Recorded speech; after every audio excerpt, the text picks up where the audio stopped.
Hello guys. तो जैसे कि आप जानते हैं, मैंने पिछले वीडियोस में आपको बताया था स्केलेटल सिस्टम के बारे में। हमने अधूरा पूरा किया था, लेकिन आज हम पूरा पूरा करने वाले हैं। तो चलिए स्टार्ट करते हैं। स्केलेटल सिस्टम में हमने क्या देखा था? पिछली बार हमने देखा था बोन मैरो तक। कहाँ तक? बोन मैरो तक। बोन मैरो क्या है? टिश्यू है, जैसे कि मैंने आपको बताया था। स्केलेटल सिस्टम का नाम सुन के आपको आपके मन में क्या आता है, ये भी मैंने बताया था। बोन्स आते हैं, तो बोन्स से ही स्केलेटल सिस्टम पूरा बनता है। मैंने आपको ये भी बताया था कि पहले सेल बनता है, सेल से बनता है टिश्यू, टिश्यू से बनता है ऑर्गन, ऑर्गन से बनता है ऑर्गन सिस्टम, ऑर्गन सिस्टम। और ऑर्गन सिस्टम से क्या बनता है? एक फुल ऑर्गेनिज्म।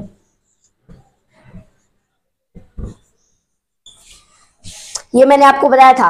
तो स्केलेटल सिस्टम भी एक ऑर्गन सिस्टम की तरह ही है, मतलब ऑर्गन सिस्टम ही है। तो इसका एक टिश्यू है जिसका नाम है बोन मैरो।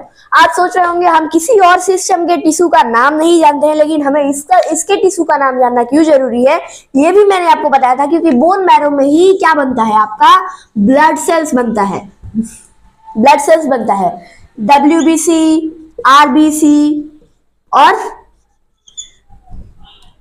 प्लेटलेट्स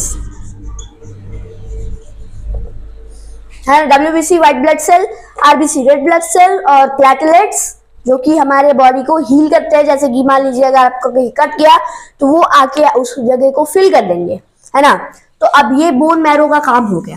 ठीक है, हमने बोन मैरो तक डिस्कस किया था, जॉइंट्स तक डिस्कस किया था असल में। तो जॉइंट्स में कितने टाइप ऑफ जॉइंट्स होते हैं? जैसे कि मान लीजिए जॉइंट्स हो गया आपका जॉइंट्स का डेफिनेशन मैं आपको बता रहा हूं क्या होता है। Places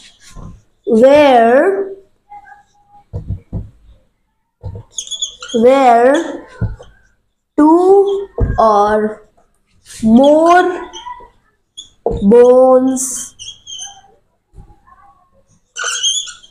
meet। हाँ, दो